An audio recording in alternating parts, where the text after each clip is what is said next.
Riyadh ഉൾപ്പെടെയുള്ള മേഖലകളിൽ പ്രവാസികളെ ലക്ഷ്യം വെച്ചുകൊണ്ടുള്ള വ്യാപകമായിട്ടുള്ള കവർച്ച കേസുകളാണ് റിപ്പോർട്ട് ചെയ്തുകൊണ്ടിരിക്കുന്നത്. പ്രധാനമായും ഇത്തരം കവർച്ചാ ശ്രമങ്ങൾ ഉണ്ടാകുന്നത് ഒറ്റപ്പെട്ട സ്ഥലങ്ങളിലാണ്.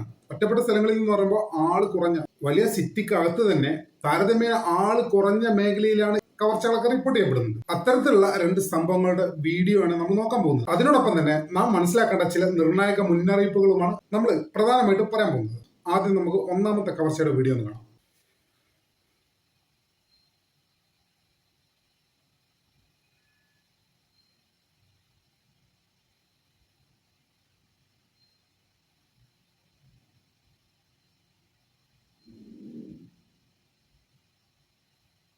നമ്മളിപ്പോൾ കണ്ട വീഡിയോ റിയാദിൽ വെച്ച് സംഭവിച്ചാണ്. ഒരു പാകിസ്ഥാനി ടാക്സി ഡ്രൈവറുടെ വാഹനത്തിന് വിലങ്ങിട്ടിട്ട് അറബികളെന്ന് തോന്നിപ്പിക്കുന്ന ഒന്ന് രണ്ട് പേര് വാഹനത്തിൽ ഇറങ്ങുന്നു. അദ്ദേഹത്തിന്റെ വാഹനം തടയുന്നു. അതിനുശേഷം മാരക ആയുധങ്ങൾ കാട്ടിയിട്ട് അയാളെ ഭീഷണിപ്പെടുത്തുന്നുണ്ട്. കയ്യിലുള്ള സാധനങ്ങളൊക്കെ എടുത്ത് ഇതാക്കുന്നൊക്കെ പറഞ്ഞിട്ട് അയാളെ തുടർച്ചയായിട്ട് ഭീഷണിപ്പെടുത്തണം.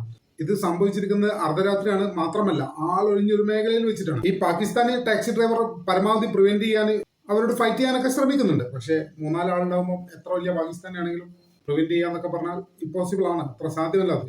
എന്തായാലും ഭീഷണിയെ തുടർന്ന് ഇയാളുടെ കയ്യിലുള്ള 400 റിയാൽ എന്ന് പറയുമ്പോൾ നമ്മൾ ആലോചിക്കണം, നാട്ടിലെ ഏകദേശം 10,000 രൂപയോളം വരും. അത്രയും പൈസയും അയാളുടെ കയ്യിലുള്ള iPhone 40 Pro Max എന്ന മൊബൈൽ ഫോണും പിടിച്ചെടുത്തിട്ട് ഇവർ കടന്നു കളയായിരുന്നു. കവർച്ച തടയാൻ പാകിസ്ഥാനി എന്നൊക്കെ പറഞ്ഞിട്ടുണ്ട്. പക്ഷെ അതൊന്നും ഒരു കാര്യമില്ല. ഈ ആളുകൾ ഈ മോഷ്ടാക്കൾ എന്ന് പറയുന്നത് അവര് മാരക ആയുധങ്ങളുമായിട്ടാണ് വരുന്നത്. ഏതെങ്കിലും രീതിയിൽ തങ്ങളുടെ ഈ ഒരു അറ്റംപ്റ്റ് ഫെയിൽ ആവുമെന്ന് കണ്ടാൽ അവര് ആയുധങ്ങൾ പ്രയോഗിക്കും. വളരെ സൂക്ഷിക്കേണ്ട വിഷയം തന്നെയാണ്. എന്തായാലും പാകിസ്ഥാനിയുടെ ആ അടവൊന്നും ഇവിടെ ചെലവായില്ല. കള്ളന്മാര് അയാളുടെ 400 റിയാലും ഐഫോണും ആയിട്ട് പോയി. ഈ മോഷ്ടാക്കള് പ്രധാനമായിട്ടും പഴയ മോഡൽ കൊറോളല്ലേ, അത് കാമറി, ഹൈലക്സ് ഇത്തരം വാഹനങ്ങളിലാണ് ഇത്തരം കവർച്ചാ സംഘങ്ങൾ പതിവായിട്ട് ഉരുച്ചിട്ടുന്നത്. ഇവര് പ്രധാനമായിട്ട് ലക്ഷ്യമിടുന്ന ആരാരോ ഈ ഒറ്റക്ക് നടക്കുന്ന ആളുകളല്ലോ, ഇവരെയാണ് ഇവർ പ്രധാനമായിട്ട് ലക്ഷ്യം വെക്കുന്നത്. അത് നമുക്കറിയാം. നമ്മൾ ചില ആളുകളൊക്കെ കമ്പനിയിൽ നിന്നോ അല്ലെങ്കിൽ ഷോപ്പിൽ നിന്നൊക്കെ ഡ്യൂട്ടി കഴിഞ്ഞ് പോകാൻ രാത്രി 12 മണിക്ക് 1 മണിക്ക് 2 മണിക്കൊക്കെ കാര്യം. ഇത്തരം ആളുകളാണ് ഇത്തരം കവർച്ച സംഘങ്ങളുടെ സ്ഥിരം വേട്ടമൃഗം. ഇനി മറ്റൊരു വീഡിയോ ഉണ്ട്, അതും റിയാദിൽ തന്നെ സംഭവിച്ചാണ്. അത് സംഭവിച്ചത് ഒരു സ്ത്രീക്കാണ്. നമുക്ക് അതും കൂടി ഒന്ന് കാണാം.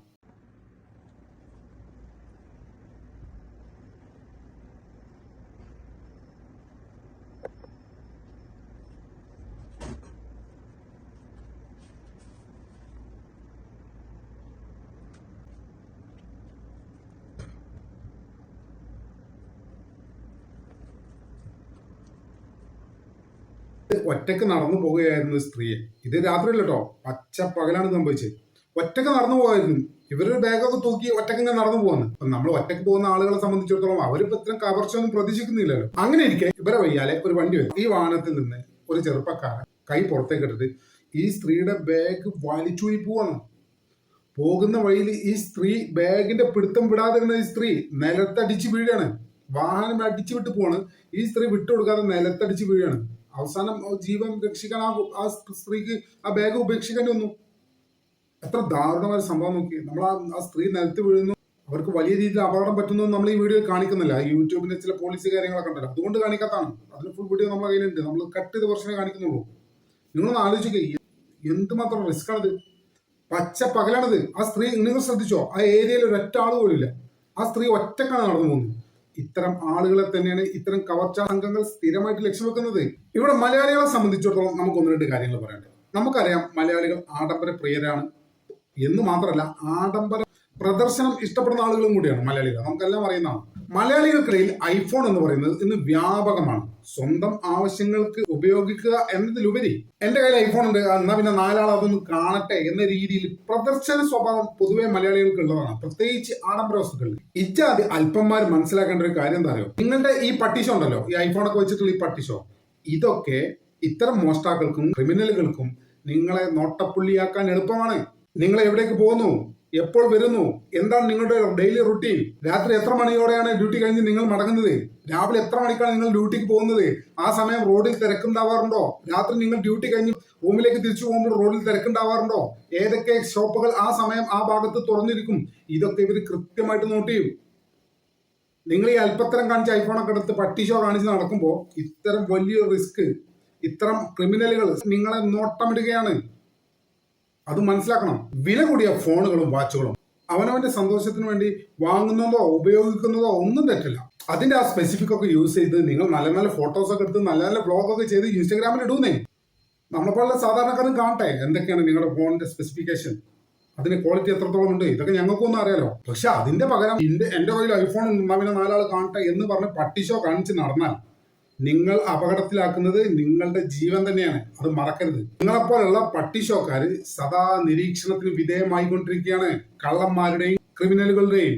അത് മറന്നു പോരുത്. അതുകൊണ്ട് ആഡംബര വസ്തുക്കൾ നിങ്ങൾ വാങ്ങിച്ചോളൂ, ഉപയോഗിച്ചോളൂ. അതിന് പകരം അതൊരു പ്രദർശന വസ്തുവാക്കി നാലാൾ കാണട്ടെ എന്നുള്ള പട്ടിഷോ കാണിച്ച് നടന്നാൽ അത് നിങ്ങൾക്ക് വലിയ രീതിയിൽ അപകടങ്ങളെ നിങ്ങൾ ക്ഷണിച്ചു വരുത്തുന്നതിന് തുല്യമാണ് എന്ന് പറയേണ്ടി വരും. മര്യാദയ്ക്ക് നിങ്ങൾ ഇത്തരം സാധനങ്ങളൊക്കെ വാങ്ങിച്ച് യൂസ് ചെയ്യുന്നേ, നിങ്ങളുടെ കാര്യങ്ങളൊക്കെ നടത്തൂ, നിങ്ങളുടെ ബ്ലോഗ് ഉഷാറാക്കൂ, ഇത്തരം കാര്യങ്ങളൊക്കെ ചെയ്യും. അത് നമുക്ക് ഇഷ്ടമല്ലേ. അതിന് പകരം പട്ടിഷോ കാണിക്കാൻ നിൽക്കരുത്, അത് നിങ്ങൾക്ക് അപകടം ചെയ്യും. ഇനി ഇത്തരം കവർച്ചാ സാഹചര്യങ്ങളിലൊക്കെ നമ്മൾ എന്താണ് ചെയ്യേണ്ടത്? ആദ്യം നമ്മൾ ചെയ്യേണ്ടത്, ഇത്തരം കവർച്ച സാഹചര്യം നമുക്ക് നേരെ ഉണ്ടായാൽ അവരോട് ചെറുത്തു നിൽക്കാൻ ശ്രമിക്കരുത് എന്നുള്ളൊരു കാര്യമാണ് നമ്മൾ ഫസ്റ്റ് പ്രയോറിറ്റി കൊടുക്കേണ്ട കാര്യം. കാരണം ഈ കക്കാൻ വരുന്നവനെ നിങ്ങളുടെ കയ്യിൽ നിന്ന് മാക്സിമം അടിച്ചെടുക്കാനായിരിക്കാം ഇതിനൊക്കെയായിരിക്കും അവൻ ശ്രമിക്കുന്നത്. അവനെ ഡിഫെൻഡ് ചെയ്യാൻ നിങ്ങൾ പോയി കഴിഞ്ഞാൽ ഇവൻ എന്തായാലും കയ്യും വീശി കവർച്ചയ്ക്ക് വരില്ലല്ലോ, അവന്റെ കയ്യിൽ ആയുധം ഉണ്ടാവും, നിങ്ങൾക്ക് നേരെ വീശും. അത് വലിയ രീതിയിലുള്ള അപകടം വിളിച്ചു വരുത്തുന്നതിന് സമമാണ്. രണ്ടാമതായി നമ്മൾ ചെയ്യേണ്ടത് ബഹളം വെക്കുക എന്നുള്ളതാണ്. നമ്മുടെ സ്വഭാവം ആവശ്യമില്ലാത്ത സ്ഥലത്തൊക്കെ നമ്മൾ ബഹളം വെക്കും. ഇത്തരം ആവശ്യമായ ഘട്ടത്തിൽ നമ്മൾ ബഹളം വെക്കുകയില്ല. ആളൊഴിഞ്ഞ ഏരിയയിലാണ് നിങ്ങൾ നിൽക്കുന്നതെങ്കിൽ ആളുള്ള സ്ഥലത്തേക്ക് ഓടിപ്പോവുക. ഇതിന്റെ രണ്ടാമത്തെ ഘട്ടം എന്ന് പറയുന്നത്, ഈ അക്രമികൾ വന്ന വാഹനത്തിന്റെ നമ്പറും വാഹനത്തിന്റെ നിറവും ആളുകളുടെ സംസാര രീതികളൊക്കെ ശ്രദ്ധിക്കുക. ഏത് ആക്സന്റിലാണ് അവർ സംസാരിക്കുന്നത്, എന്ത് കളറാണ് വാഹനത്തിന്, എന്താണ് ആ വാഹനത്തിന്റെ നമ്പർ, ഇത്തരം കാര്യങ്ങളൊക്കെ നമ്മൾ പരമാവധി ശ്രദ്ധിക്കണം. കാരണം നമ്മളൊരു പരാതി നൽകുന്ന സമയത്ത് ഇത്തരം കാര്യങ്ങളൊക്കെ നമുക്ക് പോലീസിന് മുന്നിൽ റിവീൽ ചെയ്യാൻ സാധിച്ചാൽ ഇത്തരം കള്ളന്മാരെ പിടിക്കുക എന്നത് ഒട്ടും പ്രയാസമുള്ള ഒരു കാര്യമേ അല്ല. പിന്നീട് മറ്റൊന്ന്, 999 എന്ന എമർജൻസി നമ്പറിൽ പോലീസുമായി ബന്ധപ്പെടുക എന്നുള്ളത്. തങ്ങൾ ഇന്ന അപകടത്തിലാണ്, ഇന്ന സ്ഥലത്താണ്, ഇന്ന വാഹനമാണ്, ഇത്ര പേരുണ്ട് എന്നുള്ള വിവരം പോലീസിനെ കൃത്യമായിട്ട് അറിയിക്കുക. അത് ഒരു പക്ഷേ കവർച്ചാ വേളയിൽ നിങ്ങൾക്ക് ഈ കവർച്ചക്കാരെ നിങ്ങൾ അതിന് സമ്മതിക്കണമെന്നില്ല. അവരിൽ നിന്ന് രക്ഷപ്പെട്ട ശേഷം മതി. സൗദി അറേബ്യയിലെ എമർജൻസി നമ്പർ എന്ന് പറയുന്നത് 999 എന്ന ഈ നമ്പർ വിളിച്ച് പോലീസിനെ നിങ്ങൾക്ക് ഇത്തരം അടിയന്തര സാഹചര്യത്തിൽ സഹായം തേടാവുന്നതാണ്. ഈ കവർച്ച വേളയിൽ നിങ്ങളുടെ പാസ്പോർട്ടോ ഇക്കാമയോ അങ്ങനെ എന്തെങ്കിലും സാധനങ്ങൾ കവർച്ച പോയാൽ ഉടൻ തന്നെ ഈ വിവരം കോൺസുലേറ്റിലോ എംബസിയിലോ എവിടെ വെച്ചാൽ അറിയിക്കാം. അത് വീണ്ടെടുക്കാനുള്ള നടപടികളുമായി മുന്നോട്ട് പോകുക.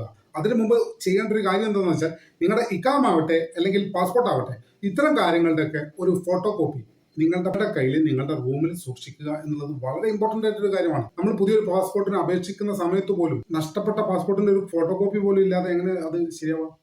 അപ്പൊ അതുകൊണ്ട് ഒരു ഫോട്ടോ കോപ്പി എടുത്ത് വെച്ചോ, 1-2 റിയാലിന്റെ കേസലേ ഉള്ളൂ. അതുപോലെ ഇക്കാമിന്റെ ഒരു ഫോട്ടോ കോപ്പി എടുത്തു വെക്കുക. അവസാനമായിട്ട് പറയാനുള്ളത് പ്രവാസികളോട്, പ്രത്യേകിച്ചും സൗദി അറേബ്യയിലെ പ്രവാസികളോട് പറയാനുള്ളത്, നിങ്ങൾ ജോലിയാണ്, സൗദി സേഫ്റ്റിയുള്ള രാജ്യം തന്നെയാണ്, അതിൽ തർക്കമൊന്നുമില്ല. ചില ഒറ്റപ്പെട്ട ഏരിയകളിൽ, ആളുകൾ കുറവായിട്ടുള്ള ഏരിയകളിൽ വലിയ രീതിയിലുള്ള അപകട സാധ്യതകൾ പതിഞ്ഞിരിപ്പുണ്ട് എന്നത് ഒരു വസ്തുതയാണ്, നമ്മൾ അംഗീകരിച്ചേ പറ്റൂ. ഇത്തരം സ്ഥലങ്ങളിലൂടെയുള്ള ഒറ്റക്കുള്ള യാത്ര ഏറ്റവും പരമാവധി ഒഴിവാക്കാൻ ശ്രമിക്കണം, പ്രത്യേകിച്ച് രാത്രിയിൽ. അതുപോലെ തന്നെ ആഡംബര വസ്തുക്കൾ, ഐഫോൺ പോലുള്ള ആഡംബര വസ്തുക്കൾ നിങ്ങളുടെ വ്യക്തിപരമായിട്ടുള്ള ആവശ്യങ്ങൾക്ക് നിങ്ങൾ ഉപയോഗിച്ചോളൂ. അതൊരു ഷോഫിന് വേണ്ടി ഉപയോഗിക്കരുത്. അത് നിങ്ങൾക്ക് വലിയ അപകടങ്ങൾ വിളിച്ചു വരുത്താനുള്ള എല്ലാ സാധ്യതയും ഉണ്ടെന്ന് നിങ്ങൾ സദാ ഓർത്തിരിക്കുന്നത് വളരെയധികം നന്നായിരിക്കും. എന്തായാലും എല്ലാവരും അധികമായിട്ട് ജാഗ്രത പാലിക്കുക, ആവശ്യമായിട്ടുള്ള മുൻകരുതലുകൾ സ്വീകരിക്കുക. എന്തായാലും നമ്മുടെ ചാനൽ ഇതുവരെ സബ്സ്ക്രൈബ് ചെയ്യാത്ത ആളുകൾ ഇപ്പോൾ തന്നെ സബ്സ്ക്രൈബ് ചെയ്ത് പിന്തുണ തരണമെന്ന് വളരെ വിനീതമായിട്ട് അഭ്യർത്ഥിക്കുന്നു. മറ്റൊരു വീഡിയോയുമായി ഒട്ടും വേഗം തന്നെ കാണാമെന്ന പ്രതീക്ഷയോടെ പറയാം.